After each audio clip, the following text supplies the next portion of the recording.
Hello, and welcome to the Local Investing Resource Center series.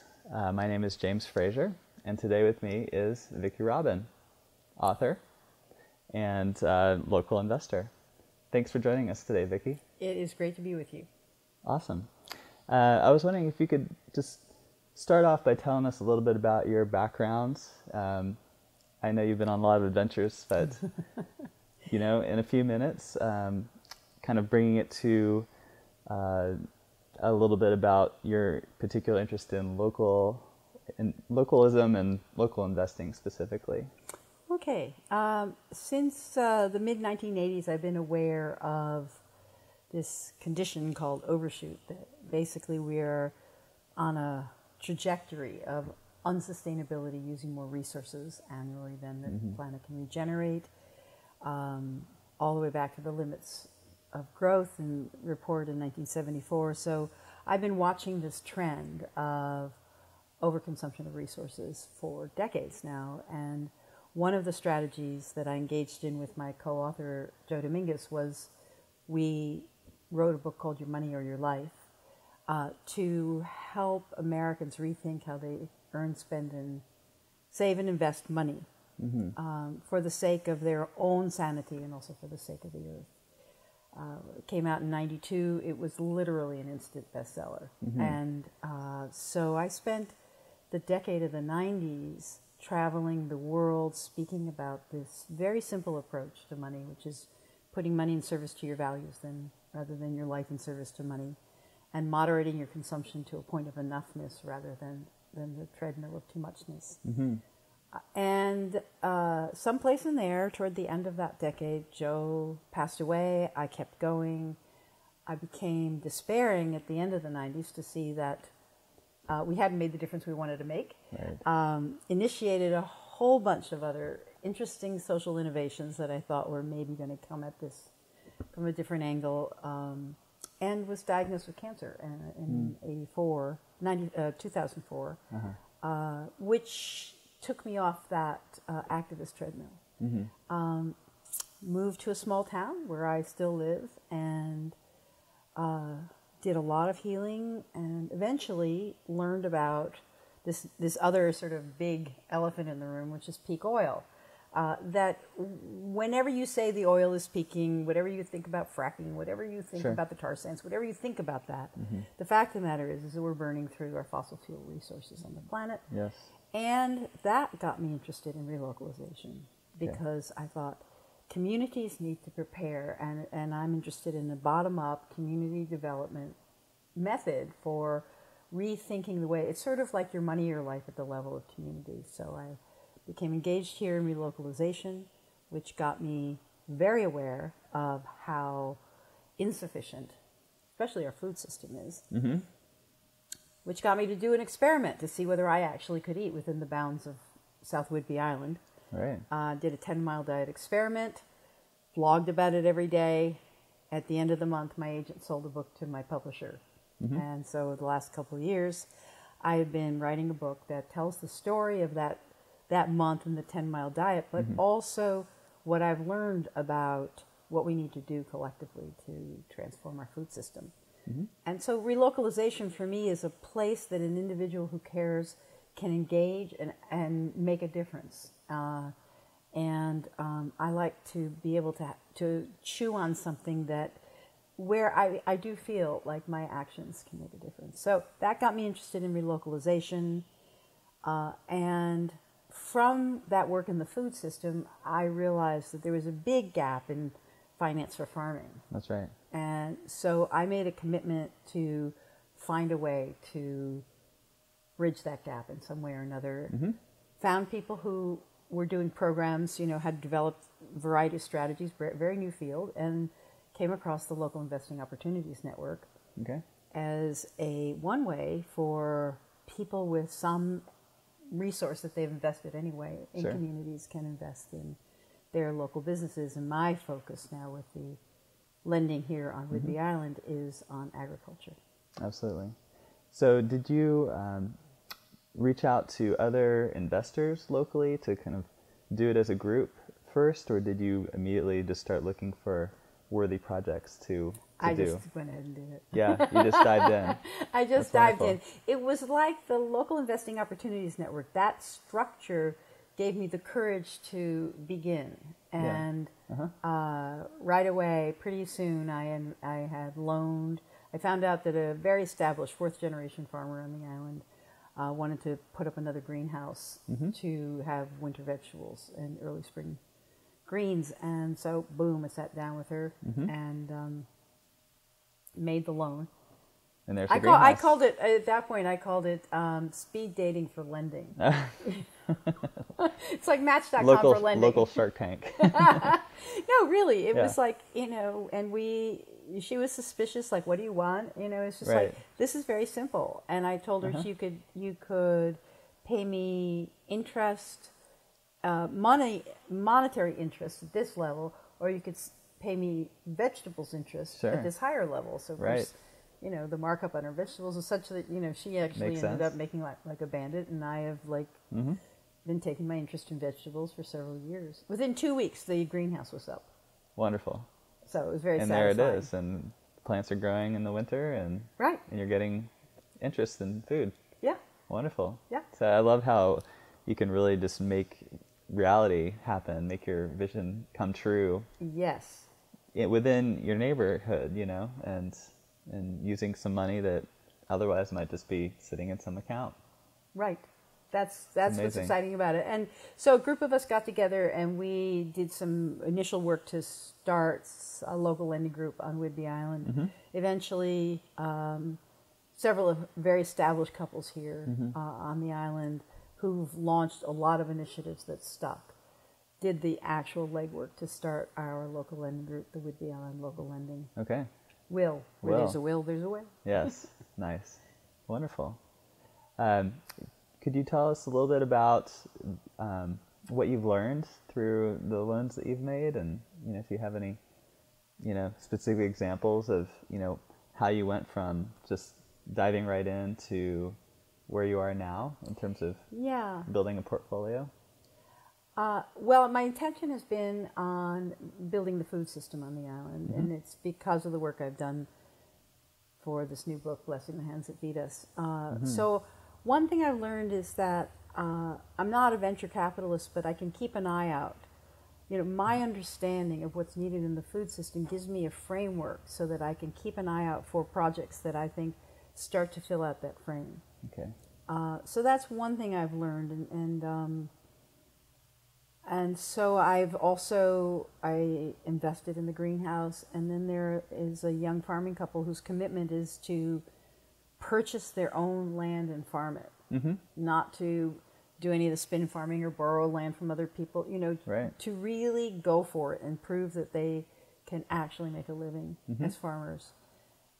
So I have great respect and affection for them, and so they came to a juncture where they actually needed to retire some of their mortgage very quickly. Okay. And so I told them I'll take it on. Okay. And so I took on a portion of their mortgage. And again, we have interest that's coming to me in money at the level of what they might have paid the bank. Sure. Plus 1% in vegetables. Again. We call it farm bucks. Yeah. And awesome.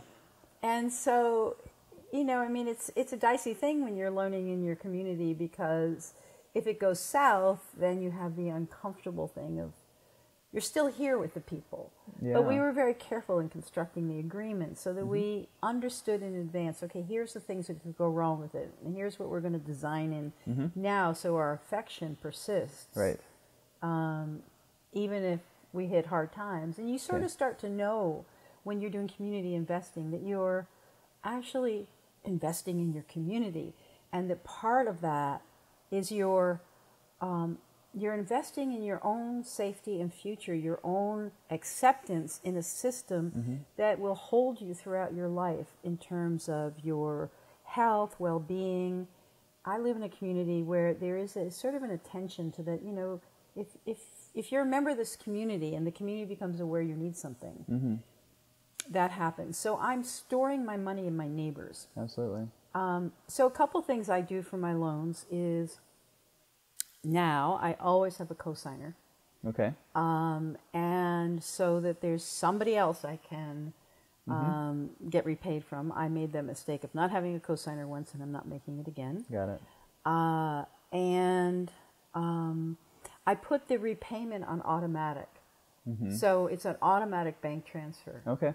So that it's not in our daily interactions that this is happening. Got it. And if there's anything, I have one local loan, not in the farming area. Somebody's very dear to me. And we've structured it so that sometimes she's hit a hard moment, a hard month. Okay. And so we've added months on at the end. Right. But with clear agreements about that. Got it. It's really important to have in advance, the structuring of the loan, have it be protecting the affectionate relationship. Yeah. In advance, knowing that things can happen, and so you figure that out in the beginning. I really appreciate that you take that care to do that.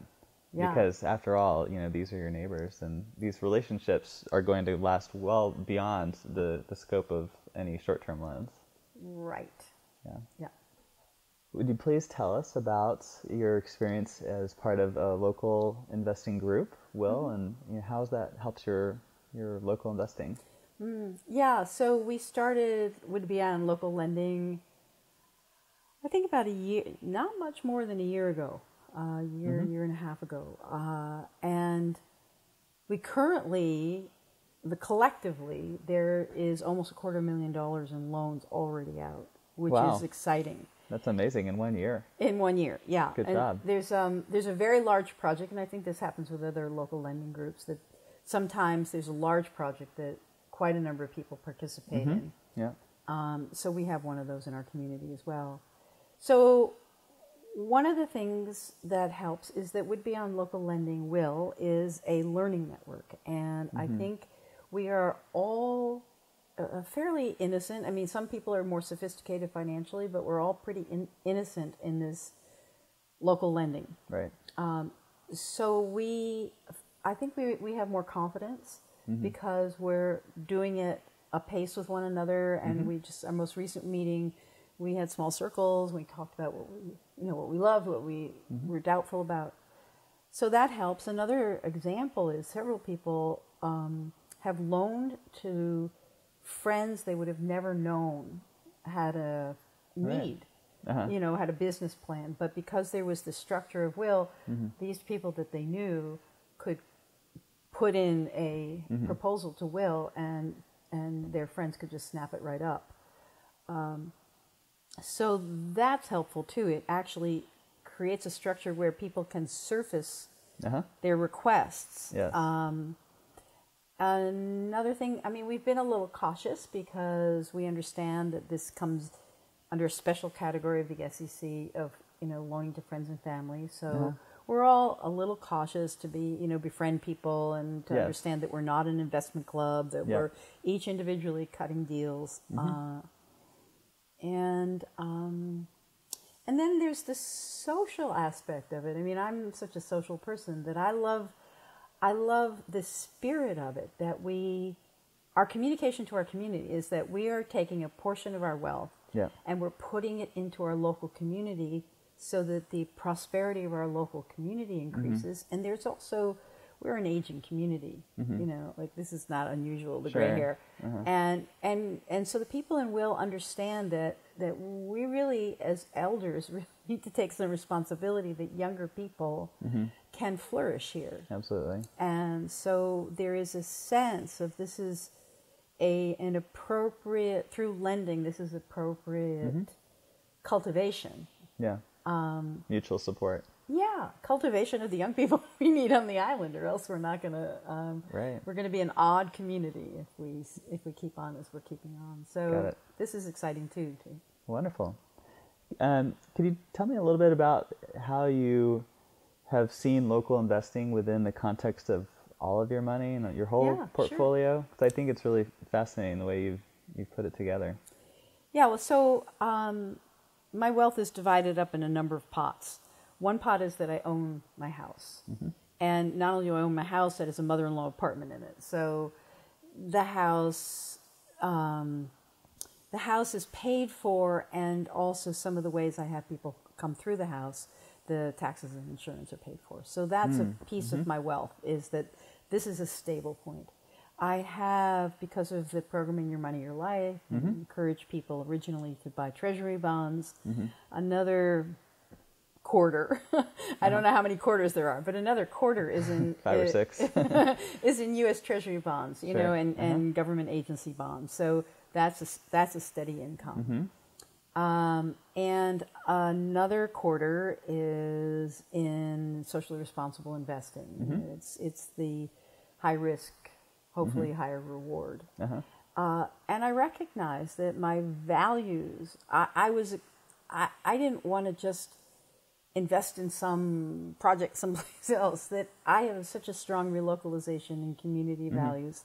I really wanted to have a portion, the other quarter, of my money in the local community. So I have it structured such that, and I have Social Security. So I have it structured such that I can play. This is not play money. I mean, it's a quarter of my nest egg, but I can play in this realm knowing that I've covered my bases in a variety of, it's a really balanced portfolio. That's right.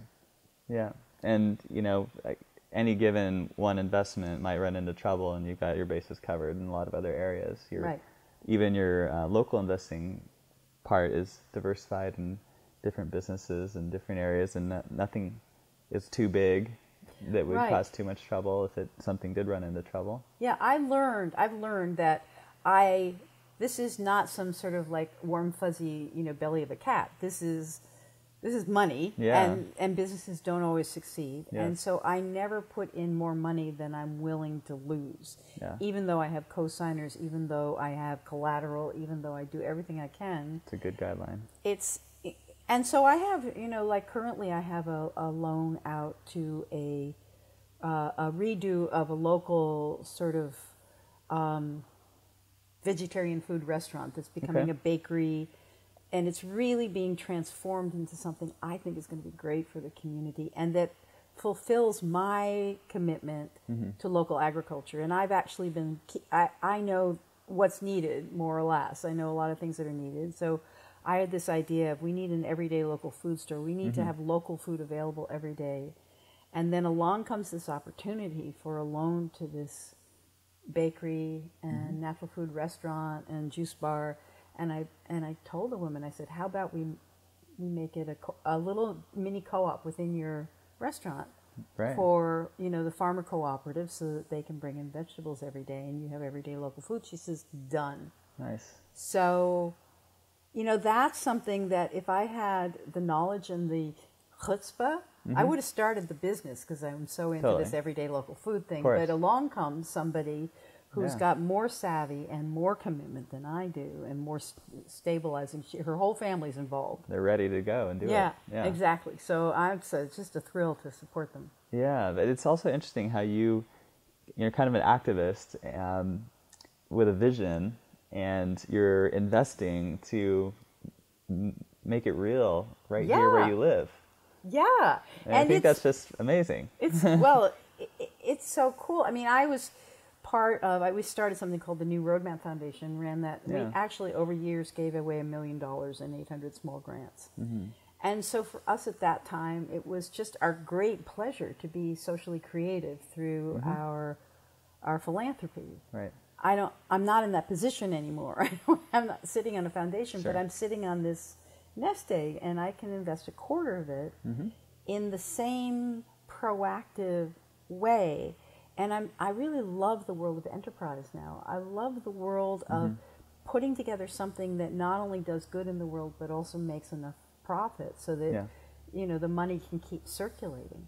Yeah, that's amazing. Wonderful. Well, I definitely wish you the best of luck with your local investing, and I know that we haven't heard the end of it here. You're going to keep going and building that portfolio out and recycling the money into new projects over time. I'm a revolving loan fund. So that's amazing. I would just like to hear a little bit about your current projects, and you know, if you could tell our audience, you know, what you're doing right now, it would be great. Yeah. Well, I've written I just happen to have it here. You happen to have a copy. I've written a book based on my 10-mile diet called Blessing the Hands That Feed Us. What eating closer to home can teach us about food, community, and our place on earth. Yeah. And in January 2014, the book was released, and hopefully it'll have a long and happy life. I've also I've organized sort of a group of middle-aged women, the kind of middle-aged women who run the joint. We call it Whidbey Allen Friends of Food and Farming. So I'm also organizing groups to take a look at what's needed in the food system. Okay. That's really fun. So I've got the Blessing the Hands work, I've got the will work, I've got You're the working all the whiff angles. work, and I'm part of a comedy troupe. So. Oh my gosh. Vicki, you're amazing. Yeah. All right, I really appreciate you taking the time to sit down with me today. Absolutely. It's fun to talk about all this. Absolutely, and I'd love to document it too. Okay. Do you have a website that people could go to if they want to learn more? Well, it's VickiRobin.com. Okay. And that's a one-stop shopping for the Your Money, Your Life work, the Blessing the Hands work, and some of my past projects, conversation cafes and other things that I've done. Very cool. Yeah. Okay, well, thank you so much. Again, my name is James Fraser. Vicki Robin with me today. Thanks for joining us.